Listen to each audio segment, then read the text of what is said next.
New data has revealed the number of Australians experiencing homelessness could be on the rise because of cost of living. It's just been over 7 months of being homeless. A lot of hard lessons, mentally and emotionally, but I've come out of it clearer.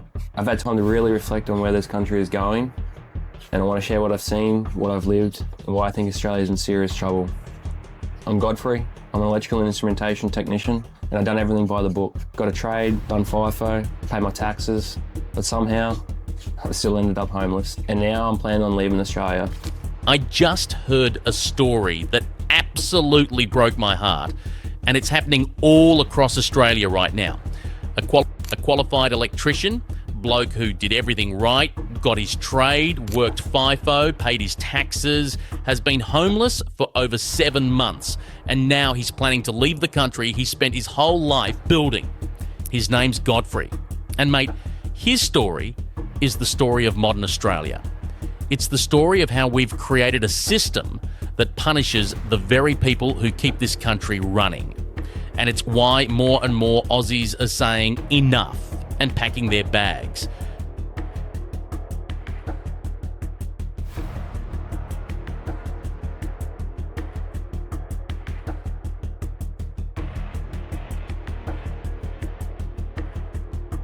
Before we dive into why skilled Australians are fleeing their own country, if you want uncensored analysis of the systematic destruction of the Australian dream that mainstream media won't investigate, join our Patreon, where the resistance exposing how debt, dopamine and division are being used to control and break down ordinary Australians.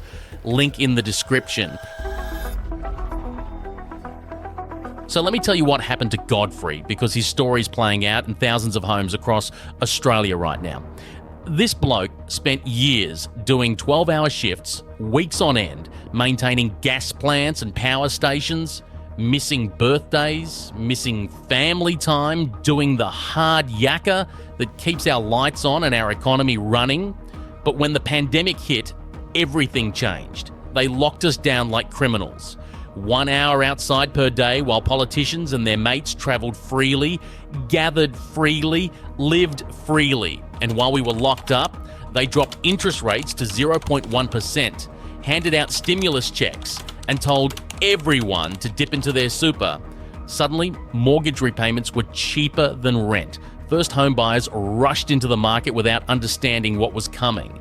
When rates inevitably rose from 0.1% to over 4%, house prices didn't fall. They soared. Not because of real growth, but because of artificial stimulus and pure fear. Now we've got median house prices over $1 million. That's 10 times the average wage. Nearly half of Australia is living on less than $1,000 a week, and one unexpected bill can destroy everything.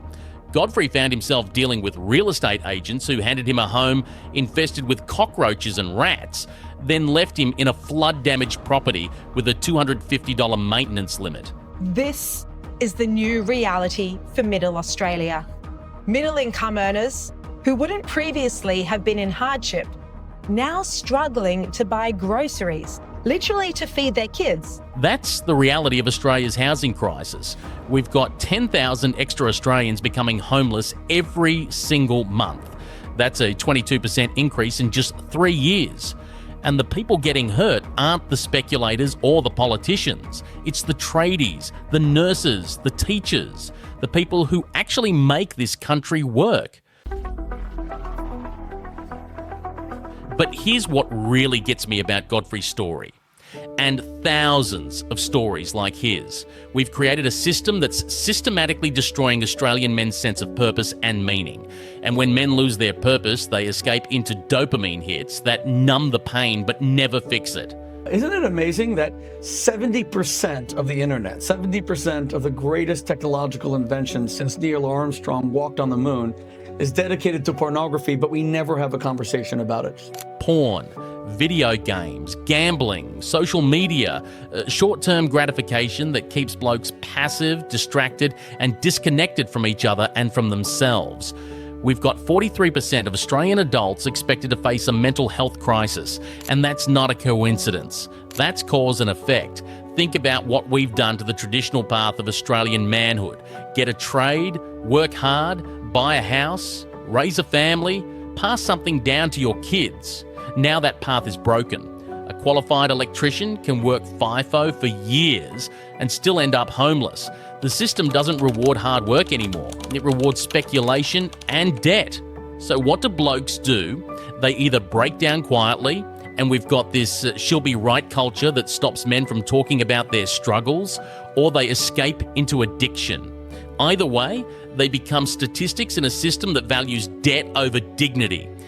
And here's the really infuriating part. We've normalised all of this.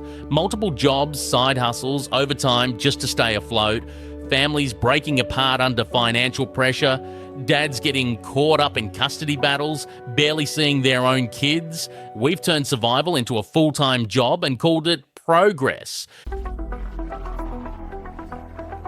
But the debt and the dopamine are just symptoms of something deeper. The systematic division that's been weaponized to keep us fighting each other instead of fixing the real problems. And mate, they've done a masterful job of it. During the pandemic, they divided us into compliant and non-compliant. If you questioned lockdowns, you were labelled an anti-vaxxer or conspiracy theorist. People lost their jobs for refusing medical procedures just to grab a beer or go to work. Families were torn apart over vaccination status. Then they gave us a referendum to argue over while our standard of living collapsed behind the scenes. We spent months debating constitutional recognition while house prices soared. Homelessness exploded and working families got crushed by cost of living. Now we can't even agree on what a woman is, let alone guide children through education without confusing them. To be inclusive, anyone that identifies as a woman is a woman. And as the Minister for Women, I take a really inclusive approach. And we want to govern for all Queenslanders, but all people who identify as a woman are part of our policies and strategies to advance gender equality, because gender equality is inclusive. You know, it's not one group advancing at the expense of another. Let's be inclusive and bring everyone with us. We hire based on quotas instead of merit. Skilled Aussies get overlooked to tick diversity boxes. We can't agree on one day to celebrate our country, but we'll dedicate weeks and months to identity campaigns while everyday Australians struggle in silence. Everyone mocks it in the lunchroom, but nobody dares say a word in public. That's how division works. It creates fear, and fear creates silence. And silence allows the system to keep grinding people down. And here's the genius of it all. Rising property prices give many Australians a false sense of wealth. They feel rich on paper while their actual living standards collapse. It keeps them just comfortable enough not to question the system that's destroying their neighbours. So what's the result of all this debt, dopamine and division? Australians are leaving. Not just talking about it, actually packing up and going. The Australian Bureau of Statistics shows 221,000 Australian citizens departed in 2023 to 2024, and that number's climbing. But here's what the statistics don't show. The quality of people we're losing. It's not the welfare recipients or the career politicians. It's the skilled tradies like Godfrey. It's the nurses, the engineers, the teachers, the people who actually build and maintain our society. Godfrey put it perfectly. He'd rather be homeless and free than keep playing a rigged game. He's quit the industry because he can't justify working to fund a system that punishes the very people who keep it running.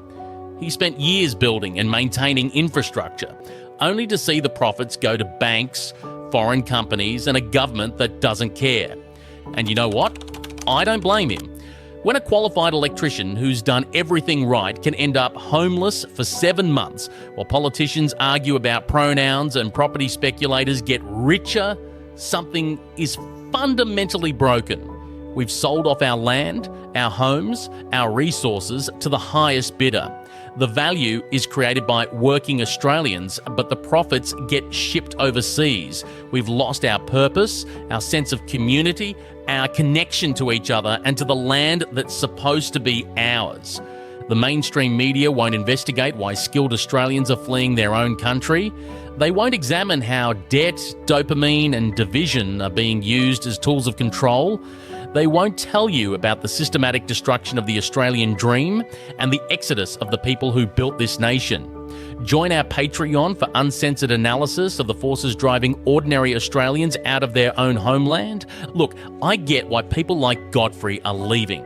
When the system is rigged against you, when hard work doesn't pay off, when you can't even find a decent place to live in your own country, why stay?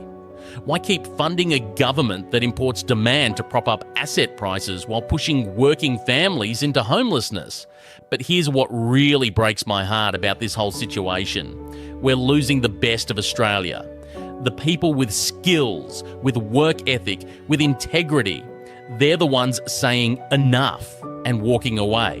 What we're left with is a system increasingly dependent on government handouts, foreign investment and financial manipulation. Nearly 1 in 5 Australians now work in the public sector, fully relying on government income. When that many people depend on the system to survive, who's left to question it? Dependency breeds silence, and silence breeds decay. Godfrey's story isn't just about one bloke who got screwed over by the housing crisis. It's about what happens when a country abandons the people who built it. It's about the choice between dignity and survival, between truth and comfort, between fighting a rigged system and walking away from it entirely. And right now, more and more Australians are choosing to walk away. Can you blame them? To see the latest Australian crisis, click this video here.